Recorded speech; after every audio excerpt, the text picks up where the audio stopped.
Hello. Bonjour Christian. Bonjour Marie, comment vas-tu? Eh ben très bien. Et toi, comment vas-tu? Écoute, moi ça va bien, hein. Les journées sont chargées, mais c'est chouette. J'aime bien. Ouais, moi aussi, c'est assez actif et c'est très positif en même temps. C'est dont on a besoin, je crois, ça stimule. Complètement. Oui, mais des fois on se suradapte aussi, n'est-ce pas, pour entrer dans le sujet? Eh bien, tout à fait, tout à fait. Donc, je voulais refaire un petit point. La dernière fois, on avait parlé du décalage de soi à soi et du décalage de soi à l'autre. Et en effet, l'idée, c'était maintenant d'aller sur ce sujet de la suradaptation. Parce que quand on se met en décalage, finalement, la façon de compenser inconsciemment, c'est de se suradapter. C'est comme ça qu'on l'observe finalement aussi. Et aujourd'hui, l'idée, c'est un petit peu d'aller regarder la suradaptation sous différents angles. Donc, ce qu'on peut se proposer, c'est d'aller voir la suradaptation à soi-même, comment on s'éteint de l'intérieur quand on fait ça, et la suradaptation aux autres aussi, dans un travail ou en société, des choses comme ça, dans des relations. Et puis, il y a aussi un point qui est important, qui est quand même souvent le point, enfin un point assez fort, c'est vraiment la suradaptation dans son couple, parce que ça, c'est ce qu'on vit dans notre quotidien. Et là, il y a le bas qui blesse quand même. C'est là que ça fait mal. Ouais, ça fait mal, ouais, ouais. Effectivement, c'est exactement ça. Effectivement, lorsqu'on est un peu, enfin, lorsqu'on est atypique, on a souvent la possibilité de scanner un peu les besoins de l'autre, et puis on essaie toujours de s'adapter à ses besoins parce que, en fait, on cherche soit à maintenir le lien, soit être en sécurité, et puis en fait, au fur et à mesure, comme on a la possibilité de deviner même, peut-être même avant l'autre, de deviner ses besoins, ben on se suradapte. On le fait aussi au travail, hein, lorsqu'on se suradapte à un patron qui vous a engagé ou un chef d'équipe qui vous a engagé, et puis on dit oui à tout, on dit oui à tout, puis on s'épuise parce qu'il y a un moment où le corps il dit non. Puis ça, je pense que c'est le genre d'exercice aussi de prise de conscience que tu peux proposer. Et puis, on s'adapte à son conjoint, on s'adapte à ses enfants aussi. Plus tard, j'aurai un exemple réel par rapport à ça. Mais effectivement, c'est quelque chose qui est un piège dans le sens, lorsqu'on commence une relation, donc on parle souvent d'une relation amoureuse, mais je pense quasiment, je suis persuadé que c'est dans toutes les relations, quand le bébé arrive, quand le patron arrive, etc. C'est qu'il y a un moment de phase de, je dirais, euh, où on a envie d'y aller. On a envie d'y aller et puis on a les amygdales, enfin pas les amygdales, l'amygdale qui est un peu anesthésiée, puis c'est le système de, je dirais, de veille en disant, et puis là, ce système, il est juste un petit peu mis de côté parce qu'on est tout amoureux et tout, et là, la suradaptation commence. Parce que dès que le système baisse, pour conserver ce système, eh ben, on va se suradapter. Et surtout les HP, on est très fort pour ça. Oui, ça, tout à fait. C'est vraiment des choses qu'on met en place et puis qui se font. En fait, on est tellement habitué qu'on le fait comme si c'était normal. Enfin, c'est devenu une normalité. C'est vraiment naturel finalement pour nous, sauf que on se met soi de côté à ce moment-là. Et j'ai des exemples de personnes qui ont pu me dire et puis vécu aussi de un moment de plus savoir en fait ce qu'on ressent soi-même finalement. Mhm. Euh, qu'on est tellement habitué qu'on fait comme si tout allait bien, mais au final, on ne sait plus à l'intérieur ce qui se passe. Et on finit par ne plus savoir d'ailleurs ce qu'on veut soi-même dans tout ça. Donc, l'impact de tout ça, c'est que il arrive un moment où il y a de l'épuisement. Mais on ne sait même plus d'où ça vient. Mais il y a une forme d'épuisement, on sait plus pourquoi. Il y a une perte de sens. Il peut y avoir aussi un sentiment de vide. Il y a vraiment des choses qui, du coup, enfin, on n'a plus d'énergie. On va réussir à trouver une énergie justement aux autres, à l'autre, mais finalement, quand on se retrouve soit avec soi-même ou juste à un moment où on peut se détendre, par exemple, enfin, alors moi, je sais que, alors, pour un exemple un peu vécu, c'était beaucoup donné dans le travail, vraiment au boulot, en tant que salarié. Alors là, je donnais tout et rentrer le soir à la maison, mais plus d'énergie pour presque pour sourire à mon compagnon, en fait, quoi. C'était vraiment, enfin, oui, l'accueillir sur le coup, savoir lui dire bah, bonsoir, est-ce que tu as passé une bonne journée? Puis une fois passé le bonne journée, et puis bon, s'être résumé un peu ce qui s'était passé, bah, plus rien à se dire et puis même pas enfin même plus l'énergie de sourire en fait, alors que c'est la Mmh. personne avec qui j'ai choisi de vivre et avec qui j'ai envie de partager la majeure partie de mon temps. Mais non, il n'y a plus c'est éteint, c'est vraiment ça, c'est cette flamme qui se. Par rapport à ça, il y a un exercice simple qui peut servir de sas, dans une situation comme ça, par exemple. Quand on rentre du boulot, on peut se prendre un petit temps, même si c'est, dans la voiture ou enfin sur le trajet, hein, si on n'a pas de voiture, ça peut être sur le trajet, même de marcher une petite minute et puis de prendre un temps. Alors si on peut, l'idéal, c'est d'avoir un moment, donc dans la voiture, arrêter évidemment, bien garé, fermer les yeux et par exemple, poser sa main sur le ventre et commencer à se demander, dans mon corps: est-ce que j'ai une sensation quelque part? Vraiment se poser la question comme ça et accueillir. Ne pas chercher à pousser cette sensation. Ne pas répondre à des pensées. Laissez-les défiler. Vraiment connectez-vous à dans votre corps, faites comme un scan simplement et de sentir, ce qui peut se passer dans le corps. Est-ce qu'il y a une tension? Est-ce qu'il y a, quelque chose qui est dur, qui verrouille, qui referme sur soi? Ou est-ce que je me sens léger, ouvert? Est-ce que simplement je sens ma respiration, je sens l'air et rentrer, sortir et que ça m'apaise simplement? Et prendre ce petit temps, cette minute en fait, minute ou 2 ou un petit peu plus si vous avez besoin. Ça permet justement d'accueillir aussi cet état et vraiment de se connecter à soi. Notre corps est un formidable outil que qu'on néglige beaucoup, très souvent et qui nous envoie en fait déjà beaucoup de messages. Donc c'est un bon moyen de commencer à arrêter en fait, c'est un premier pas pour arrêter de se suradapter. Donc enfin, à soi-même, donc c'est de s'éteindre finalement parce que c'est ce qu'on fait, on coupe nos sens. Là, on y reconnecte, on prend un petit temps. On cherche pas à, influencer ce qui se passe, simplement on accueille tel que c'est. Et c'est à aussi commencer à reconnaître, sa propre existence, ça et de se donner de l'importance au même niveau que les autres. Donc voilà, cette suradaptation, elle s'arrête pas à nous, elle déborde aussi sur les autres et là, c'est ta spécialité ça, Christian. Oui, alors juste te dire que pendant que tu proposais l'exercice, j'ai fermé les yeux et puis ben là on est en train de se suradapter parce qu'on a un épisode à faire, des choses comme ça. Mais en même temps, j'ai lâché, hein, j'ai lâché. Tant que j'ai rouvert les yeux, tu étais là, fallait que je reprenne. Mais ça m'a fait un bien fou. Oui, la suradaptation dans le couple. Ben, je disais tout à l'heure au départ, ben, tout est beau, tout est magnifique, tout est magique et puis c'est la personne celle qu'il nous fallait. On devine tous ce dont elle a besoin. Elle devine tout ce dont j'ai besoin, et puis tout va bien, en pensant que ça va aller loin, loin, loin. Et puis tout d'un coup, on voit que l'image d'Épinal, eh ben, elle commence à avoir quelques petites taches. C'est là que la suradaptation commence, à dire on veut pas les voir. On veut pas les voir. Et puis, une mèche de cheveux qui embête, on veut pas la voir, par exemple.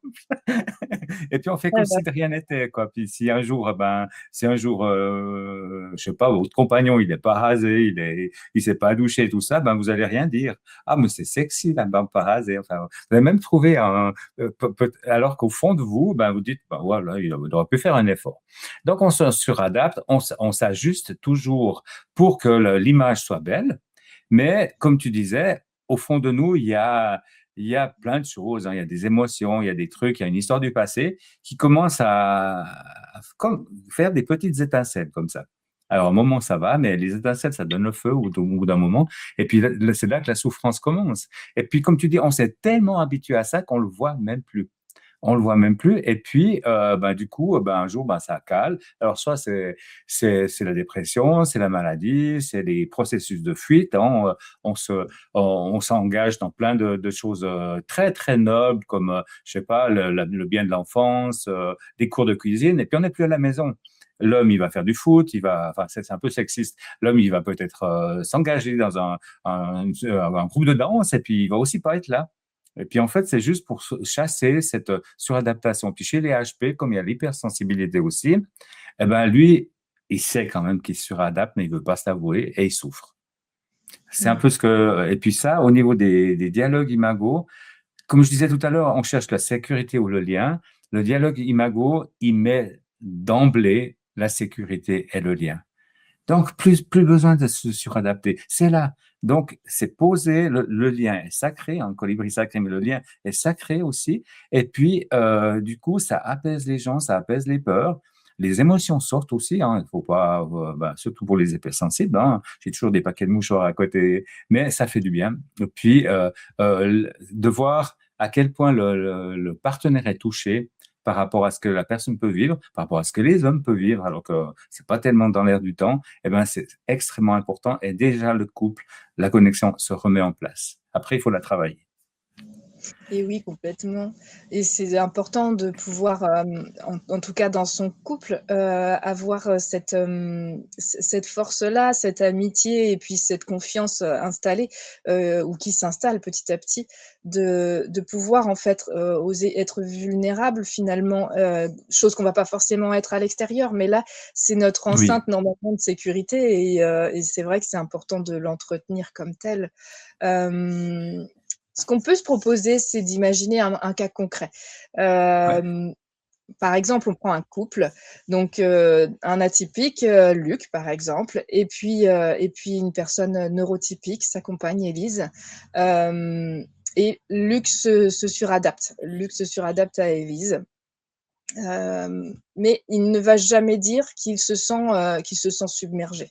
Il va jamais le dire, il va tout faire pour qu'Élise soit heureuse et en fait, bah, il s'épuise. Petit à petit, il s'épuise.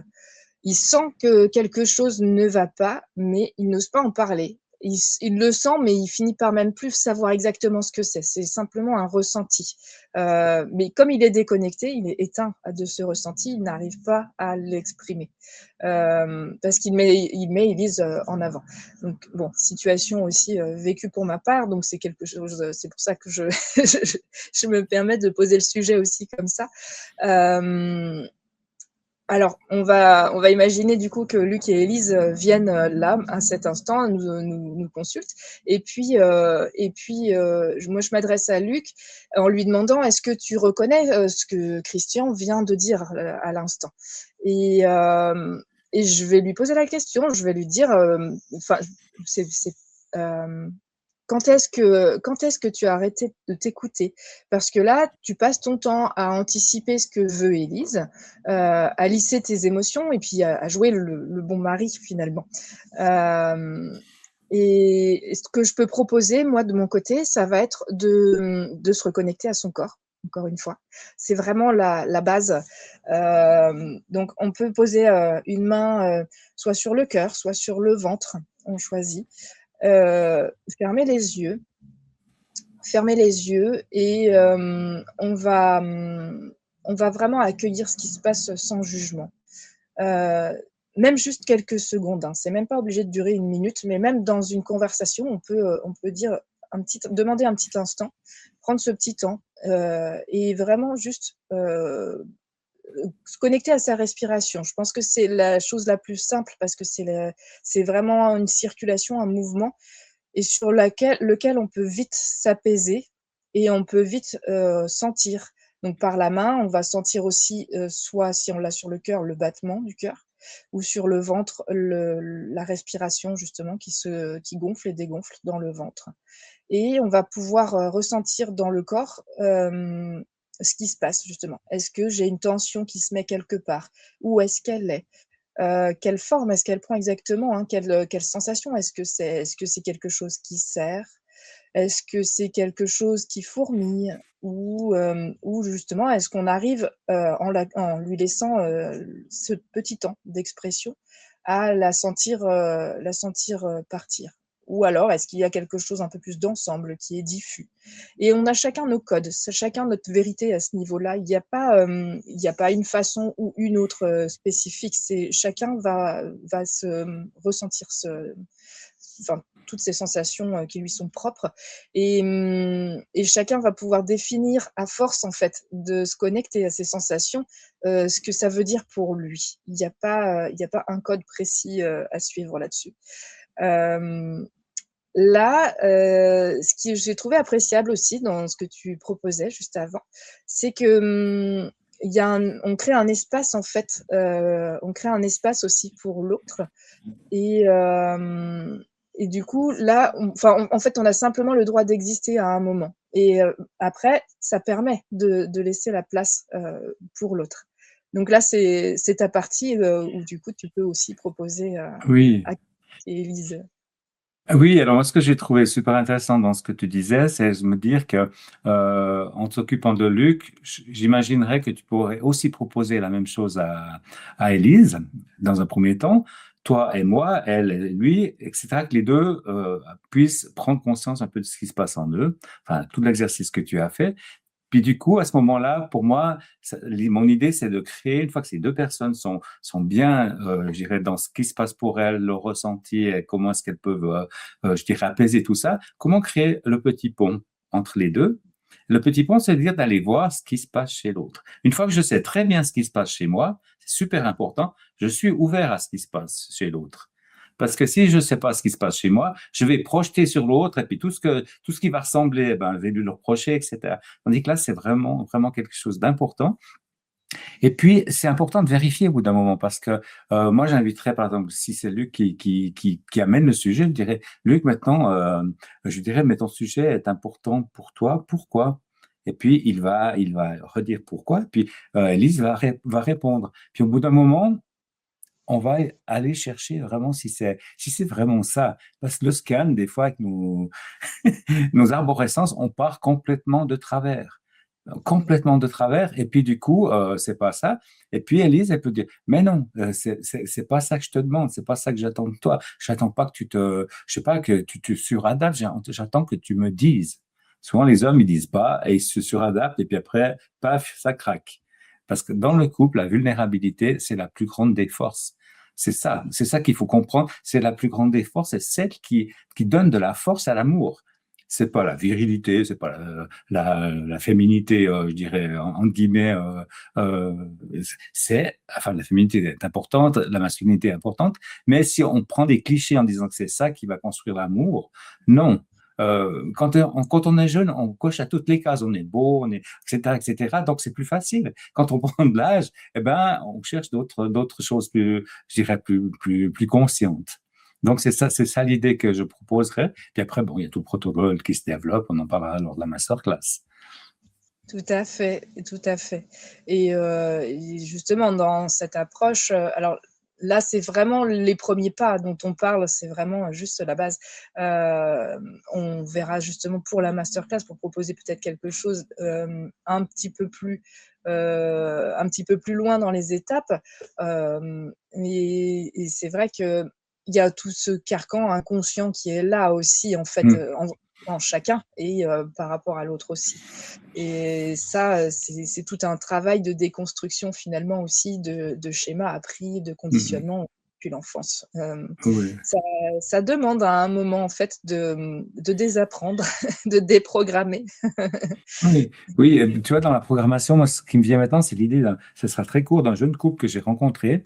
Et puis lui, je vais bouger ma table, lui, il disait, et enfin, il aimait à offrir des fleurs, donc c'est dans le geste, offrir des fleurs à sa compagne, puis elle était un peu HP, et puis elle disait, ouais, bon, moi, j'aime pas trop les fleurs. Bon, je vais lui dire merci. Puis la semaine suivante, des fleurs, merci. Et puis plus elle dit merci, plus ben, comment, il achète des fleurs, parce qu'il est tout content. Il trouve qu'il a trouvé le truc. Et puis elle, en séance, elle me dit, mais moi, je me suis suradapté, mais je ne supporte plus ces fleurs. C'est pas lui que je supporte plus, mais dans ma famille, chaque fois qu'un homme offre des fleurs, on disait, c'est parce qu'il a fait une bêtise, c'est parce qu'il m'a trompé, c'est parce qu'il veut se faire pardonner quelque chose.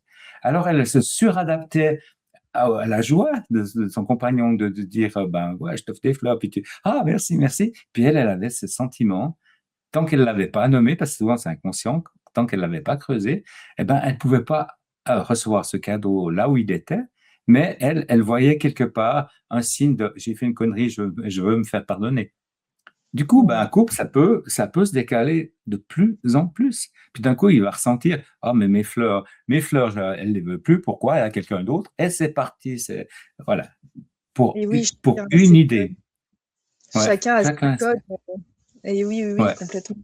On a des programmations et des programmations des fois qui viennent de choses, même, même encore plus lointaines en fait, que ceux dont on a, conscience, de ceux dont on se rappelle, mais même, même de choses qu'on a pu nous dire, hein. On a des programmations qui nous sont léguées, hein, aussi, donc Mhm. et il y a toutes les programmations aussi sociétales, qu'on traverse donc tous les jours finalement au contact des autres et dont on se rend pas compte finalement, dont on se charge. Donc Mhm. il y a un sacré, ensemble, à travailler, que ce soit sur soi ou vis-à-vis des autres, ça c'est sûr. Ouais. Moi, il y a une programmation sociétale qui me fait mal parce que je trouve que ça va créer des douleurs dans les couples, ça va créer des divorces. C'est peut-être à cause des réseaux, mais on va montrer une image du couple qui fonctionne. On va montrer qu'on part en vacances, on va montrer qu'on a une belle voiture, qu'on a une belle maison. Tout d'un coup, il y a le premier enfant qui arrive et ça crache. Parce que on n'a pas fait le travail que tu proposes en soi, ce dont on a besoin, comment est-ce qu'on on est droit dans ses bottes, comment on est ancré. Et puis tout d'un coup, le bébé qui pleure toutes les nuits, c'est pas dans le manuel, ça. Et puis il y a Mmh. beaucoup de couples qui à ce moment-là, en plus ils ont plus la disponibilité d'aller se faire suivre parce qu'ils sont pris par la maison et l'enfant, elle est très à payer et tout ça.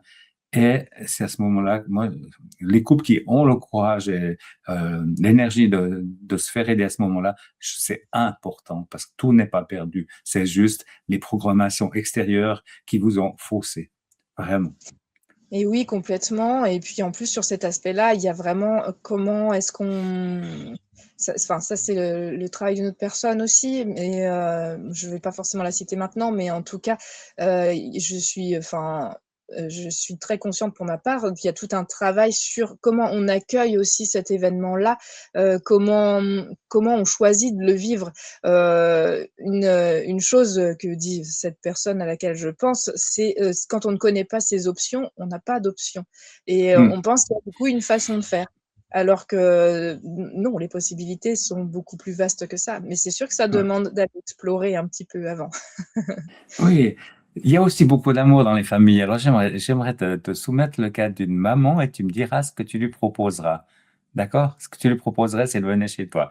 Donc moi, je m'occupe aussi des familles et puis je dis, écoute, Marie, j'ai un problème avec une maman. Qu'est-ce que tu proposerais pour elle? Donc cette fois, c'était un dialogue de famille parce que ça existe aussi dans les familles. Et puis elle me disait, donc elle, le papa et puis trois filles. Une fille qui est comment la plus petite école en France, c'est quoi, la maternelle ou bien les premiers stades? En France. Maternelle. Après, chez nous, on appelle l'école primaire, après l'école secondaire. Voilà, bon, c'est un peu 4, 6, 8 ans ou 4, 7, voilà. Donc, imaginez un petit peu transposé pour la France. Et puis elle me dit, la fille du milieu, elle a recommencé à l'école après les vacances, et puis elle est beaucoup fatiguée. Et puis je vois pas ça, enfin c'est pas souvent. Et puis elle me dit, mais moi, en tant que maman, j'ai envie de dire, ah ben, je la garde un matin à la maison, mais il y a l'école qui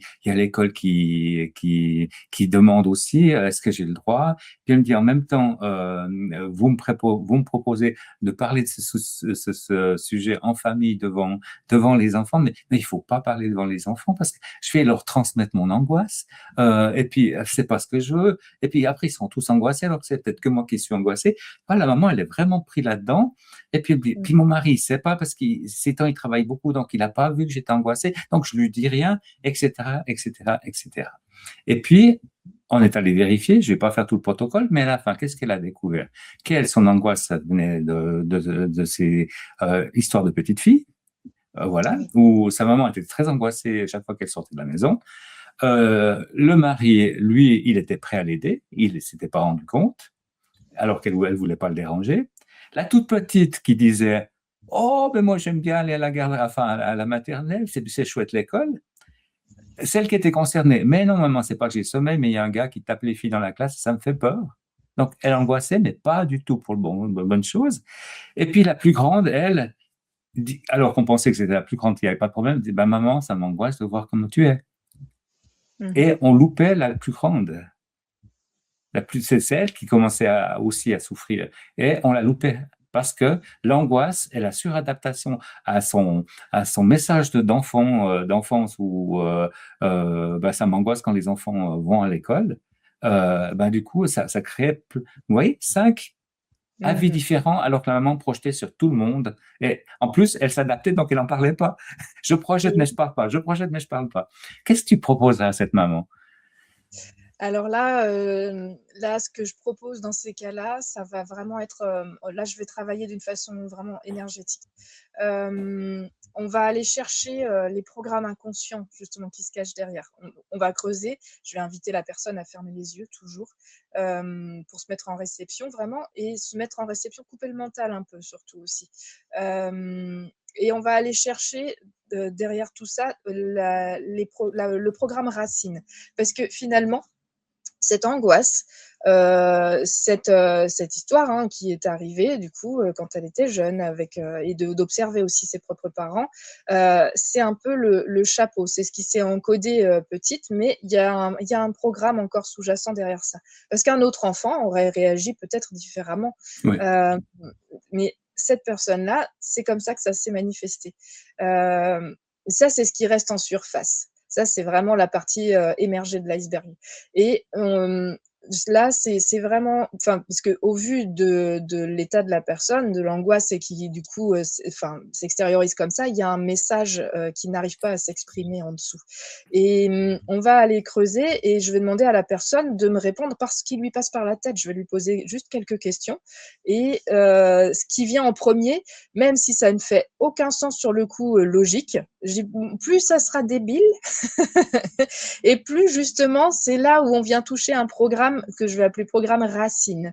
Et en allant toucher ce programme-là, là, je travaille en énergétique et on vient faire sauter ce programme-là et le remplacer par quelque chose de désiré à la place pour justement cette situation.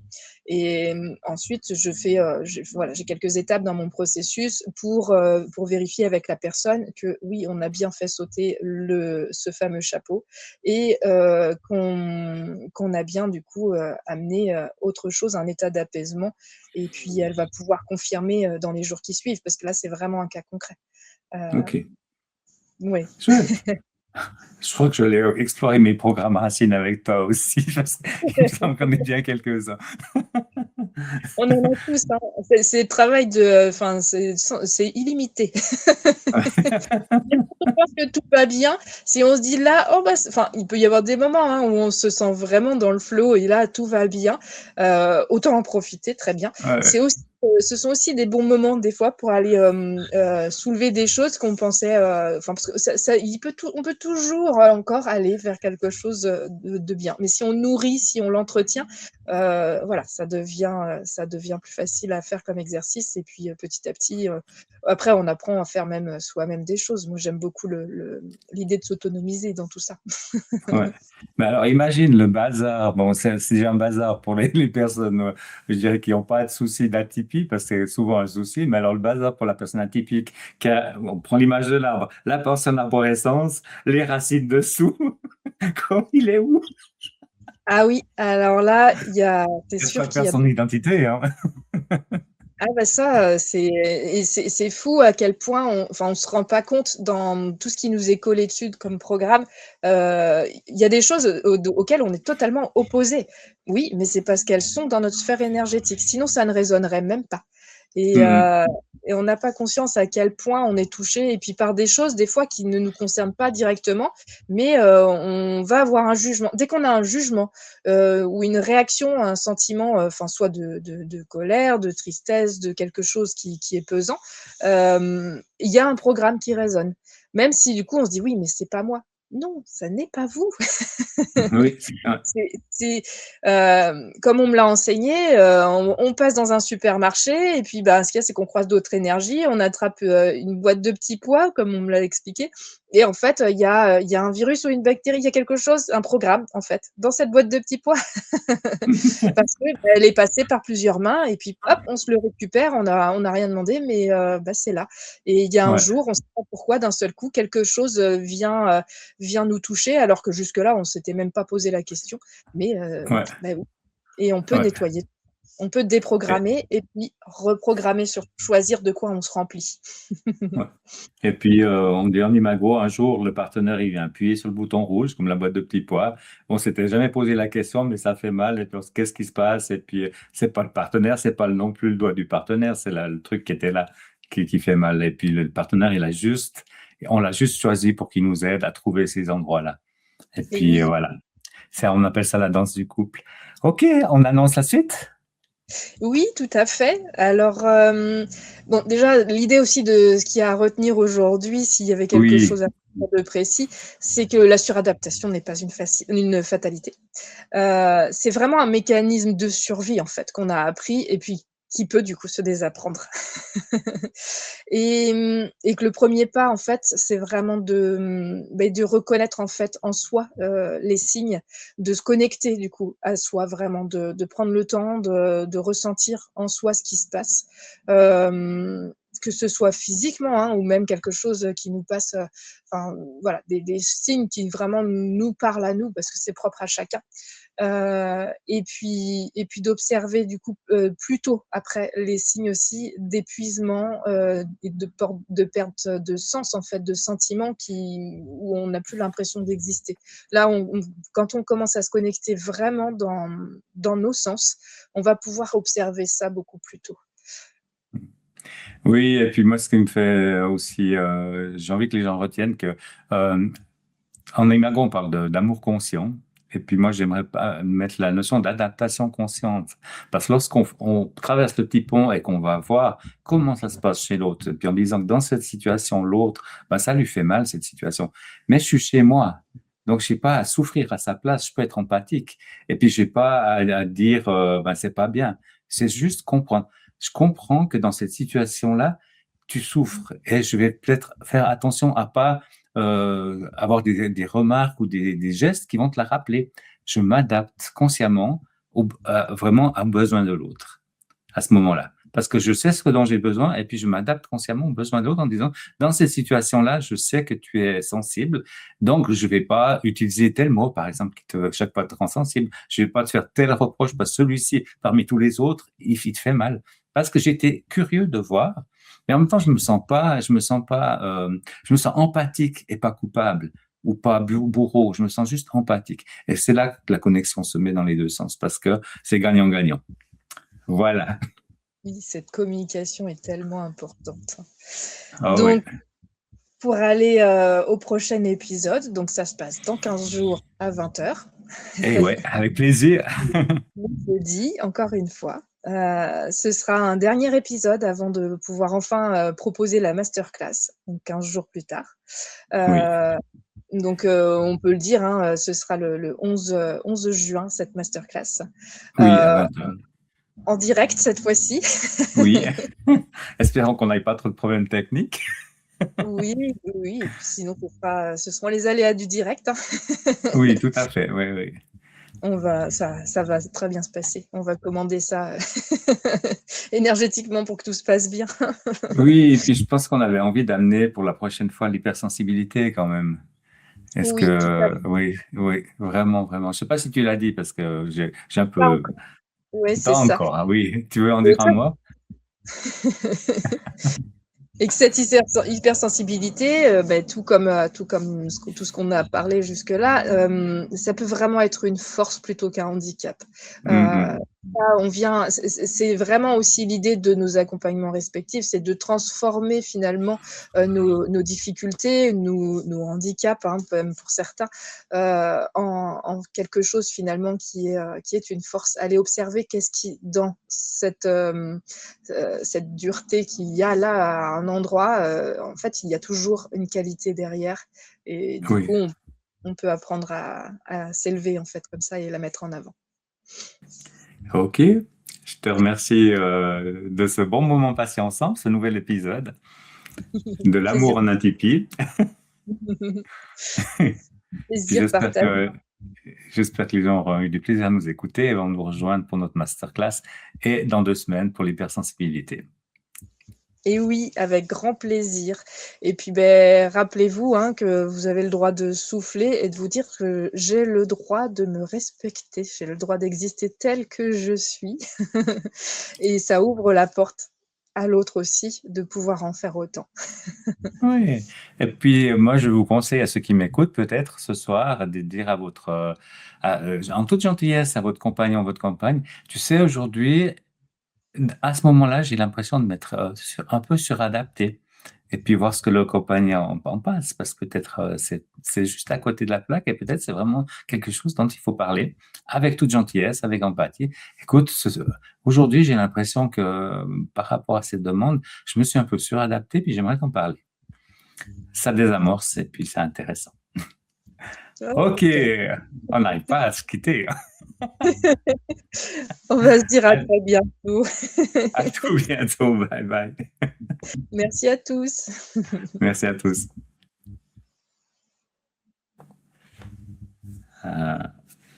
C'est terminé.